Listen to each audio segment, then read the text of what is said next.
The coconut palm is referred to as kalpavriksha, the tree of heaven, as each and every part of the palm is useful to mankind in one way or other.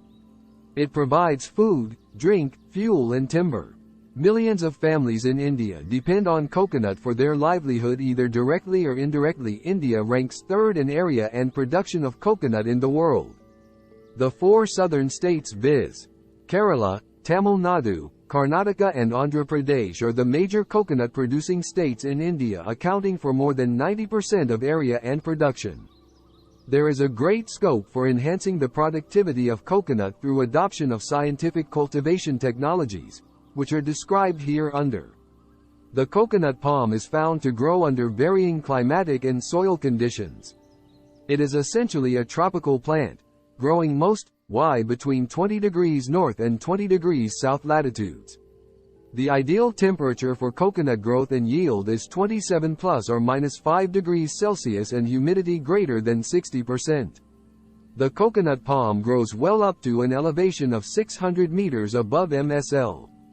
However, near the equator, productive coconut plantations can be established up to an elevation of about 1,000 meters above MSL. The palms tolerate wide range in intensity and distribution of rainfall. However, a well-distributed rainfall of about 200 centimeters per year is the best for proper growth and higher yield. In areas of inadequate rainfall with uneven distribution, irrigation is required. Coconut is propagated through seedlings raised from selected seed nuts.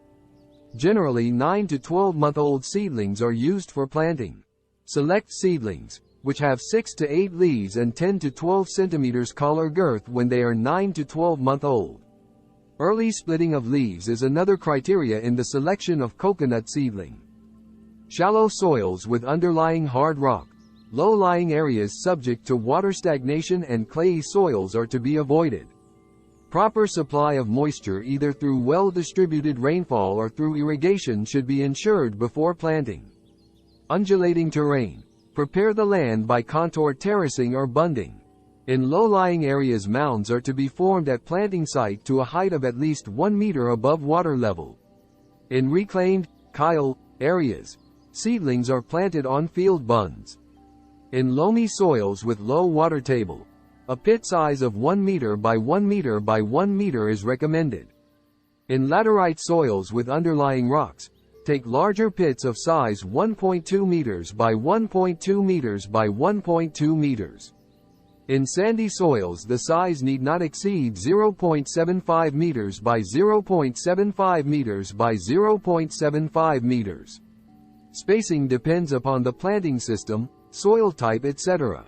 In general, the following spacing are recommended under different planting system in sandy and laterite soils. Seedlings can be transplanted in the beginning of the southwest monsoon.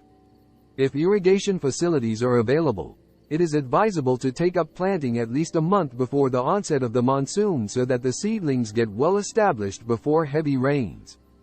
Planting can also be taken up before the onset of the northeast monsoon. In low-lying areas subject to inundation during monsoon period, transplanting may be done after the cessation of the monsoon. Before planting, the pits are filled up with topsoil and powdered cow dung, compost up to a depth of 50 to 60 centimeters. Then take a small pit inside this, so as to accommodate the nut attached to the seedling. Plant the seedling inside this pit and fill up with soil. Press the soil well so as to avoid water stagnation. If there is chance for white ant attack, apply Sebidol 8G, 5 gm, inside the small pit before planting. In laterite areas, apply 2 kilograms common salt per pit for improving the physical condition of the soil. Burying 25 to 30 coconut husks per pit in layers will be useful for moisture conservation. The transplanted seedlings should be shaded and irrigated adequately during the summer months. Also provide staking so that winds may not uproot the young seedlings. For the first 2 years after planting, irrigate the seedling twice a week during the dry summer months. Shading is a must to the transplanted seedlings. Regular manuring from the first year of planting is essential to achieve higher productivity. For coconut, 20 to 50 kilograms organic manure should be applied per palm per year with the onset of southwest monsoon, when soil moisture content is high. Different forms of organic manures like compost, farmyard manure, bone meal, fish meal, blood meal, neem cake, groundnut cake, etc. could be made use for this purpose. Soil moisture very often limits coconut production in those areas where long spell of dry weather prevail or where the rainfall is scanty and ill-distributed. So irrigate the palms during summer months in basins around the palm. The irrigation requirement varies according to the soil type and climatic condition. Generally, an adult palm requires 600 to 800 liters of water once in 4 to 7 days. Irrigate in basins of 1.8 meters radius and 10 to 20 centimeters depth. In coastal sandy soils, seawater can be used for irrigating adult palms. Do not irrigate seedlings and very young palms up to 2 years with seawater. In irrigated gardens, interruption of irrigation would lead to serious setback in yield and general condition of palms. Hence, when once started, irrigation should be continued regularly and systematically. Drip irrigation is the best suited method of irrigation for coconut. It saves water, labor and energy. Only minimum tillage is required for coconut. Intercultural operations are mainly intended to control weeds and to provide aeration to the soil. If these objectives are met, any tillage system, plowing, digging, making mounds, is as good as another and can be followed depending upon the local conditions.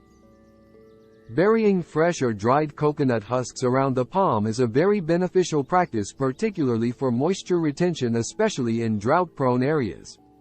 The husk can be buried either in linear trenches taken 3 meters away from the trunk between rows of palms or in circular trenches taken around the palm at a distance of 2 meters from the trunk. The trenches may be dug at 0.5 meters wide and at the same depth. The husks are to be placed in layers with concave surface facing upwards and covered with soil.